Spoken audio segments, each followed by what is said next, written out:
American people. Washington Week, Friday nights, only on PBS. Support for Arizona PBS comes from viewers like you and from English Rose Tea Room in Carefree, serving afternoon tea and traditional British fare in a Victorian tea room atmosphere. Open for lunch and afternoon tea 7 days a week. Information at 480-488-4812, carefreetea.com.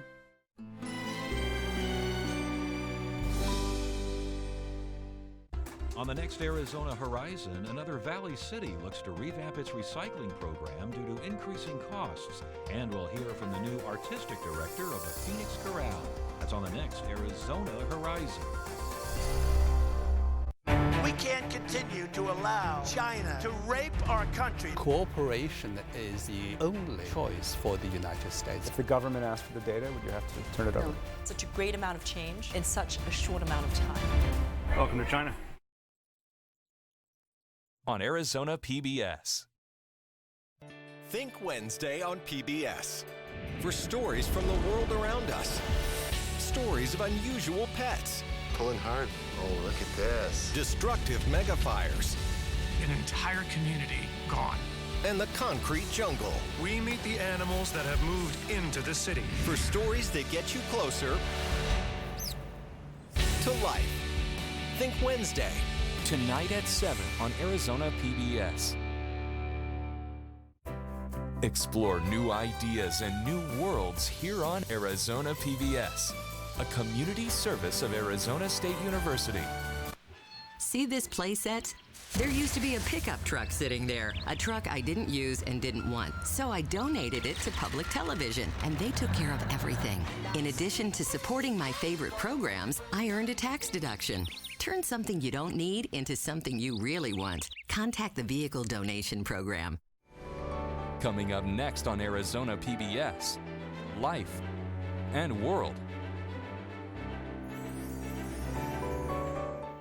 Get the inside scoop on what's happening at Arizona PBS. Become an insider. You'll receive weekly updates on the most anticipated upcoming programs and events. Get the insider delivered to your email inbox. Visit azpbs.org to sign up today. Arizona PBS celebrates a moment in time, made possible by Whitfield Nursery. Fort Defiance, established in 1851, was the first military post in Arizona. Once a symbol of control, has become a place of hope for the Navajo who live there. Coming soon to Arizona PBS. Washington Week is an island of civil discourse in a chaotic media environment. On Friday nights, we gather the best reporters in the nation and have a conversation that's about informing the American people. Washington Week. All new, Friday night at 7 on Arizona PBS. From the Cronkite Studios in downtown Phoenix, this is Cronkite News. Cannabis in the Copper State. A look at the new Chamber of Commerce created to advocate for legalizing recreational marijuana in Arizona. Plus, the Fair Pay to Play Act. See what Governor Ducey had to say about the move to allow college athletes to make endorsement deals. And why you might start seeing more e-bikers exploring national parks across the country. Cronkite News starts now. Good evening. I'm Madison LaBerge. And I'm Daria Yasmin. Our big story tonight, a Cannabis Chamber of Commerce created with one mission, to make recreational marijuana legal here in Arizona. Cronkite News reporter Mariah Gallegos has some insight on how the new chamber plans to do that. Mariah? It's a fight nearly 10 years in the making. In 2010, Arizona voters joined the other states in legalizing the use of medical marijuana with Prop 203. Then in 2016, the Arizona Marijuana Legislation Initiative was on the ballot, but Prop 205 was defeated. The next year, another initiative was started. Paperwork for the Safer Arizona Cannabis Act was filed, but it didn't get enough valid signatures to get on the ballot. Now, the latest initiative, Smart and Safe Arizona, submitted its paperwork to the state's Legislative Council for a legal analysis and review. The deadline is July 2nd of 2020. The referendum needs 237,645 signatures from registered voters to qualify for the ballot.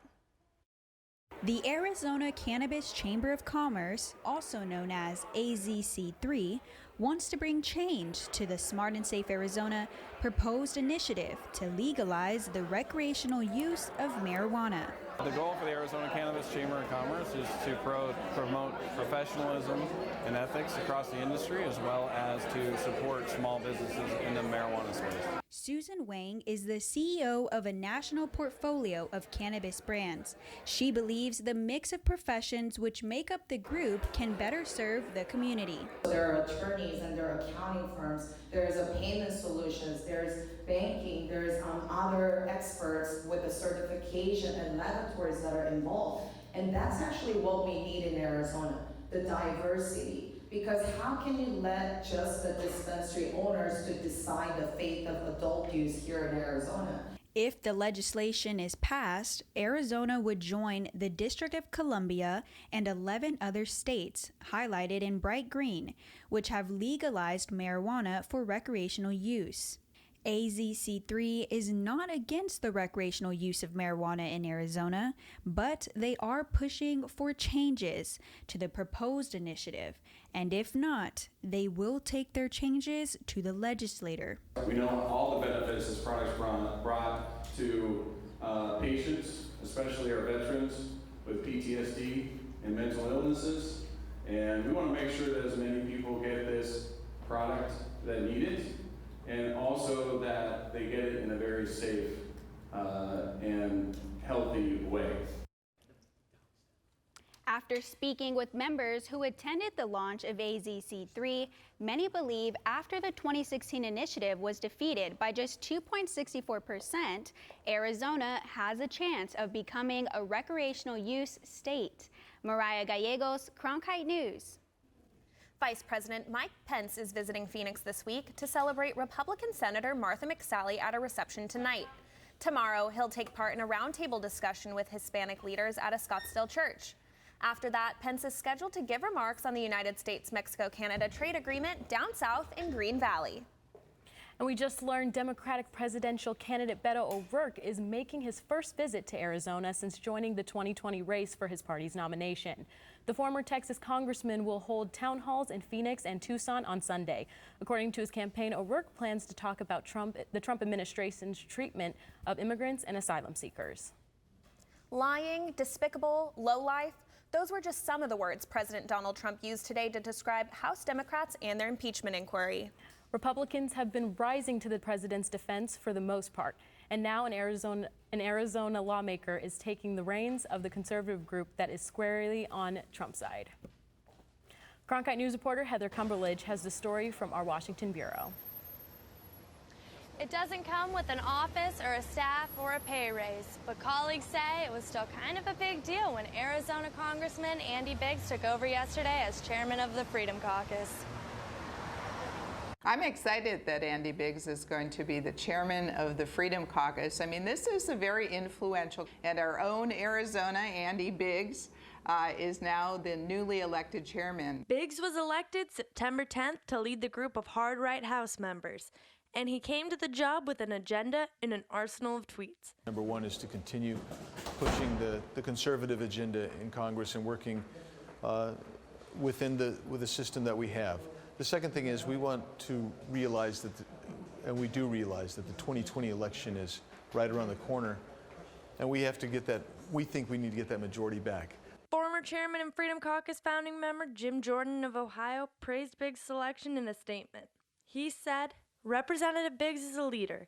He will do a great job as chairman of the Freedom Caucus, fighting for the countless number of Americans who feel this town has forgotten them." All four of Arizona's Republican House members belong to the caucus.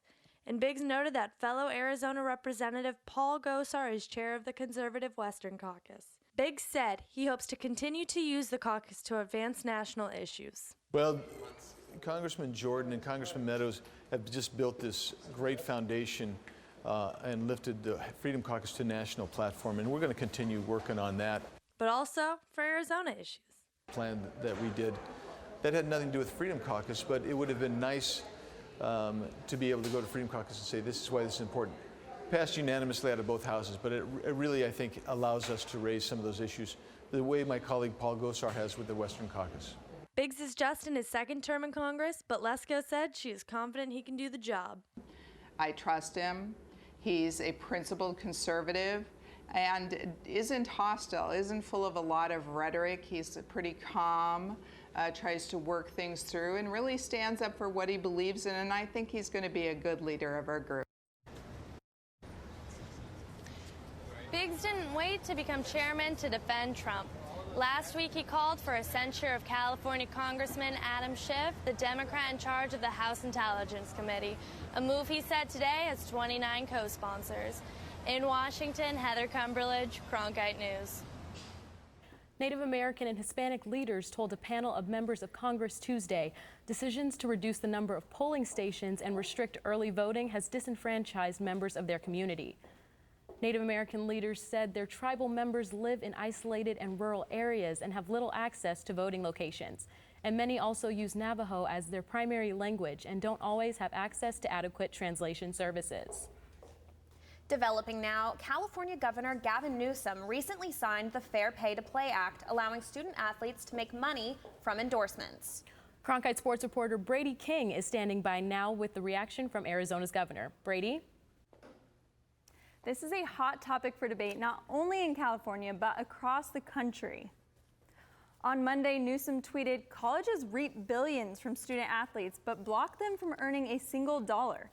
That's a bankrupt model." While LeBron James and others are in support, not everyone is on board because this could change the landscape of college sports as we know it. Here's what Arizona Governor Doug Ducey had to say about it when I caught up with him last night. Well, I am a college football and basketball fan. I love college sports. I love amateur sports. I want to make sure that there's a proper care for these young people so that they can participate in the game that they love. I don't want to see a state, especially California, have a competitive advantage on Arizona. I don't think there should be a race among governors to outbid each other. I think this is a national issue. It's why we call it a national championship. It's why we call it the National Collegiate Athletic Association. I'd like to see some leadership from that association. I know that Gavin Newsom has signed a law that's gone into effect. I want to make sure we protect what's special and unique about college sports and address some of these issues as well. This new law is scheduled to take effect in 2023 and will make California the first state to allow student athletes to profit off their name, image, and likeness. In the broadcast center, Brady King, Cronkite News. Longtime Arizona Cardinals owner Bid Bidwell has died. Coming up, a look back at the NFL's iconic legacy as athletes across Arizona take to social media to remember Mr. B. Also coming up after the break, treating youth anxiety, how one organization is giving kids and teens the tools they need to tackle emotional obstacles.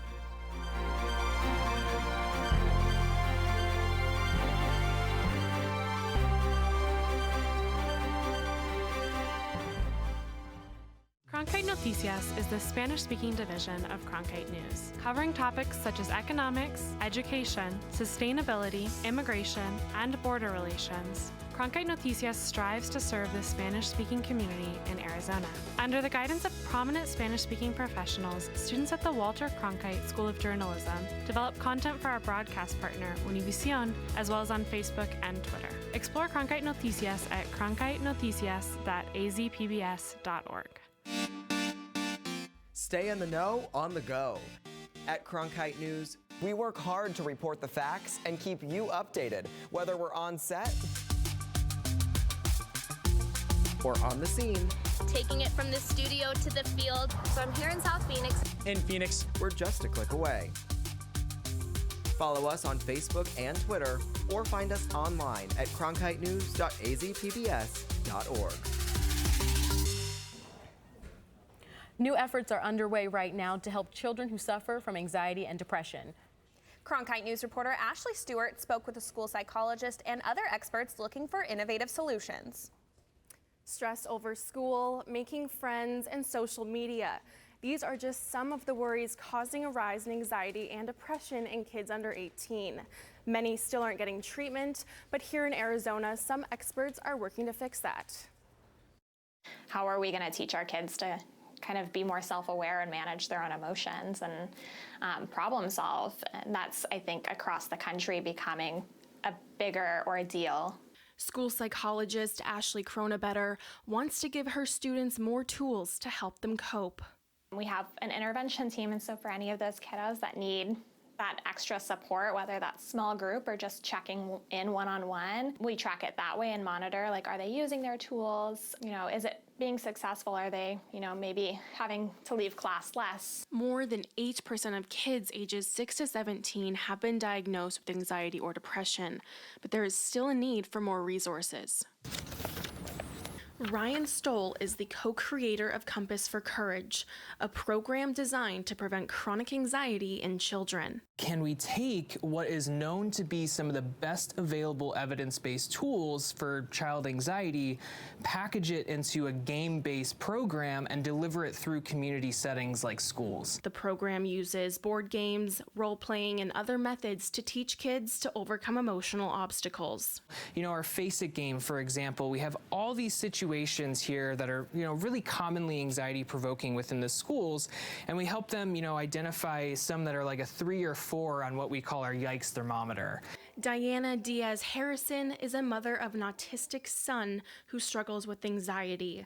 She knows knowing your child's triggers and working with their school can help minimize disruptive behavior. Your child might need a certain type of accommodation or structure, and to not be ashamed, because everybody has needs and it's just okay to ask. Stoll wants kids and their parents to know it's okay to worry, but help is out there.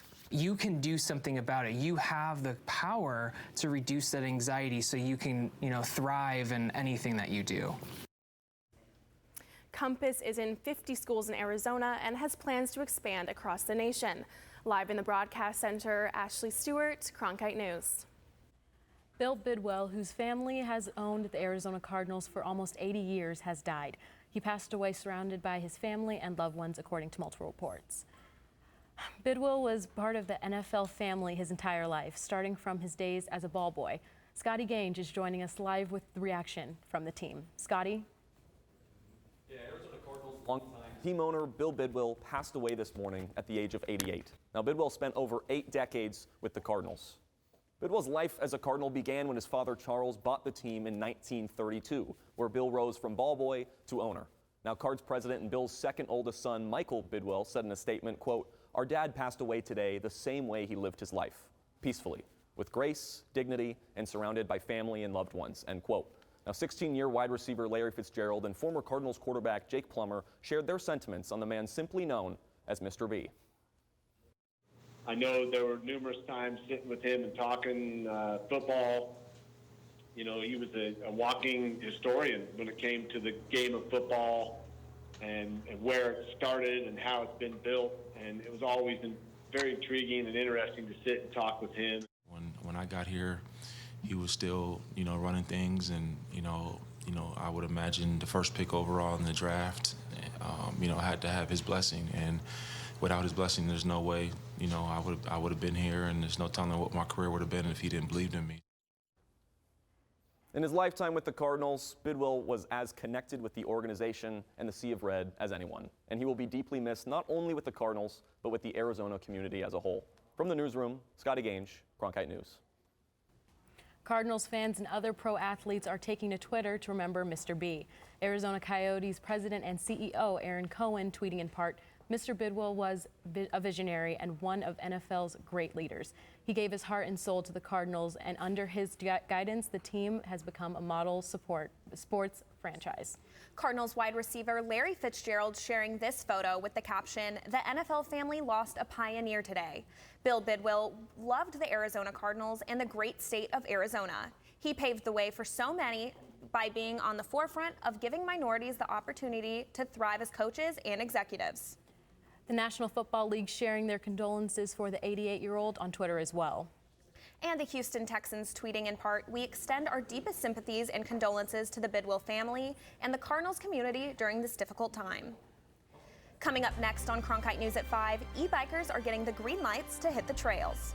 Why you may start seeing more wheels when you visit national parks after the break. I'm Judy Woodruff, anchor and managing editor of the PBS NewsHour. The journalists of tomorrow face a fast-changing media landscape, but quality news remains vitally important to our communities, our country, and our world. At ASU's Walter Cronkite School of Journalism and Mass Communication, students learn solid, reliable reporting, holding the powerful accountable, and rebuilding the public's trust. The Cronkite School and Arizona PBS, preparing the next generation for a stronger future of journalism. Right now, more than 30 bison are being moved from the Grand Canyon to join a herd in Oklahoma. The plan to reduce the herd by shipping them to other locations was made by officials 2 years ago because the bison are causing damage to both water sources and the landscape. Several other bison were fitted with tracking devices and released back into the park. With temperatures cooling down, many Arizonans will find themselves hitting the trails. But now you can hit the trails on foot or set of electric wheels, thanks to the National Park Service. Cronkite News reporter Melanie Porter shares just where you'll find these desert riders. It is a change on our trails. Ray O'Neill doesn't think these bikes will have a big impact on Saguaro National Park. The vast majority of our trails do not allow traditional bikes and therefore don't allow electronic bikes with the new policy, but we do have several trails where traditional bikes were allowed and now electronic bikes will be allowed. E-bikes are gaining traction in Arizona, but Aaron Navarro saw some pushback when he took to the trails on an e-bike. And we actually had like a hiker take a second look at us and be like, oh, those guys aren't real mountain bikers.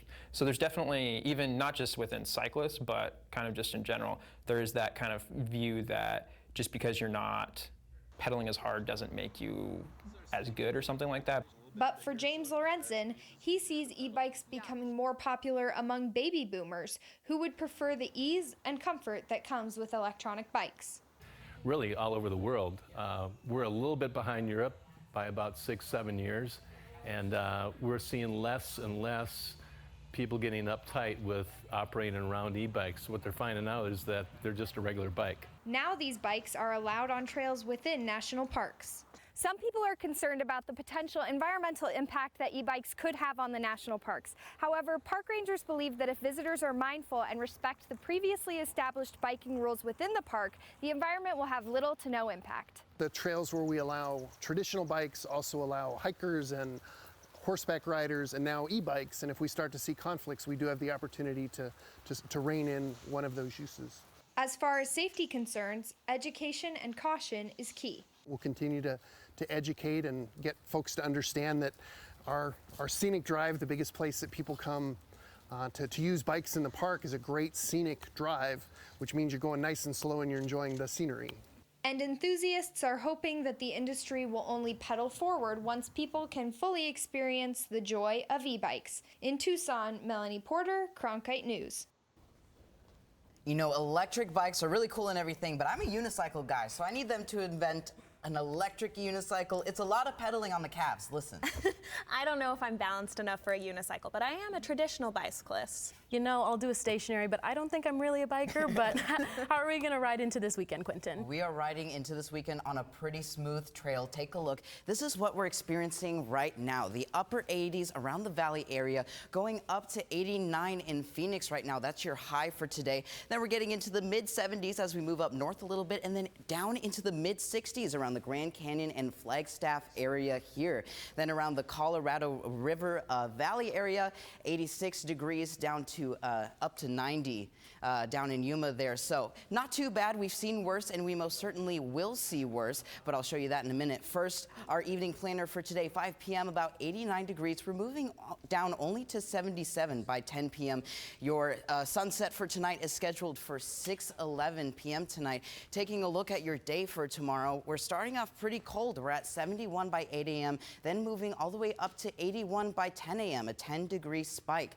Then we're up to 90 94 by 4 p.m. That is your high for today. But speaking of those cool temperatures, we are seeing some. I'll show you right here. Take a look right now. 36 in the Grand Canyon. You know, my apartment freezer doesn't even get that cold. You don't need to worry about snow because we're not seeing any precipitation around here, but you are going to need a winter jacket as you move into your morning commute and your day tomorrow. But we are spiking up again into warmer temperatures. 96 is your high for tomorrow in Phoenix, then the mid-90s on the western portion of the state, and then about 75 around the northern half of the state. Let me walk you through your forecast this week. We've got not too much going on, some perfect skies as we move across the week, and then some big lows here. We're at 97 on Saturday then for your high, and then 68 for your low. So that's a 30-degree difference. Then Sunday, we're seeing some clouds, but not too much going on. With your weather, I'm Quentin Walker. Thank you, Quentin. Up next, take a dive with us into Pinnacle High School's football history. And see why they have a stellar track record churning out some of college football's most promising quarterbacks. With wildfires, a scarcity of water, and other environmental issues facing the Earth today, it's critical to stay up to date with local impacts of a changing climate. That's why we created Elemental, covering sustainability, a multimedia collaboration between public television and radio stations. From climate change to water conservation to renewable energy and much more, Elemental covers the latest in sustainability news. Find our stories on our website, elementalreports.com. A football program right here in Phoenix has developed quite the talent at the quarterback position, as their last two quarterbacks have gone to 2 Power 5 schools, and they're about to send their third. Cronkite sports reporter Corey Kirk was on the sidelines at Pinnacle High School to get us the scoop on the Pioneers' lineage. What were you able to find out, Corey? An offense cannot survive without a strong field general. After their last 2 quarterbacks have gone Division I, the Pioneers were left in the hands of their senior quarterback, soon to be a Wolverine. The boys of fall are back once again for the Pinnacle Pioneers, and one of those leading the way is senior quarterback J.D. Johnson. JD's a team guy, and I know we all have the same team goal, and he's very tight with his classmates, and he's a part of what I consider to be a very special group of seniors. Quarterback success has been the norm in recent years for the Pioneers, as Brian Lewerke, now a senior at Michigan State, and Spencer Rattler, a freshman for the Oklahoma Sooners, once donned the Pioneer logo. Head coach Dana Zupke credits the program's adaptability to each QB's strengths to their success. With the type of quarterbacks we're getting, and when we started committing more to, running an offense that opens it up and throws the ball more, and with the receivers and the athletes, comes better talent at that position. Johnson started taking consistent snaps last year, first as an injury replacement for Rattler. He then took over the Pioneer offense after Rattler was ruled ineligible midway through the season. Sitting behind the #1 quarterback in the nation prepared Johnson to be the Pioneers' new field general. Really molded me to where I am today, and just going back to competing with him, he made me better every day. Everything was a competition with him, and I love that. After leading the Pioneers to the semifinals his junior season, Johnson rang in the new year with a verbal commitment to the University of Michigan. I ended up going up there for a bowl practice and just fell in love right when I stepped on campus, fell in love with Coach Harbaugh, Coach McDaniels, everything about the program. After accomplishing so much he has set out to do, Johnson has one thing left: to bring a trophy back to Pinnacle. I just want to bring Pinnacle a state championship. I've really fulfilled everything else. I have a great relationship with everybody here. And he hopes to lead his brothers to Pinnacle's first 6A championship in the program's history.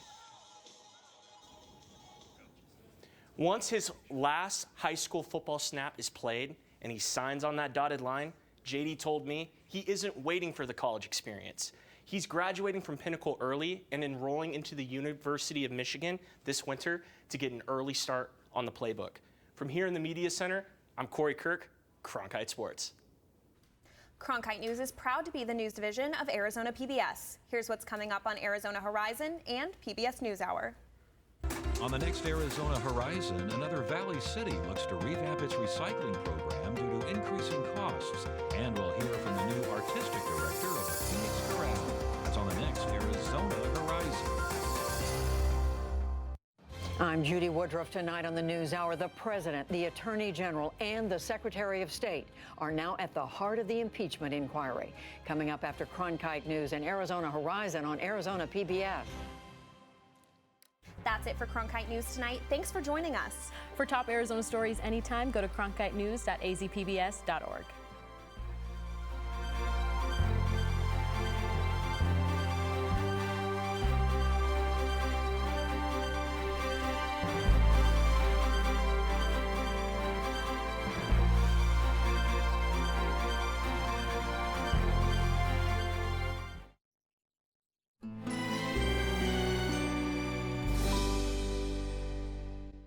We can't continue to allow China to rape our country. Cooperation is the only choice for the United States. If the government asks for the data, would you have to turn it over? Such a great amount of change in such a short amount of time.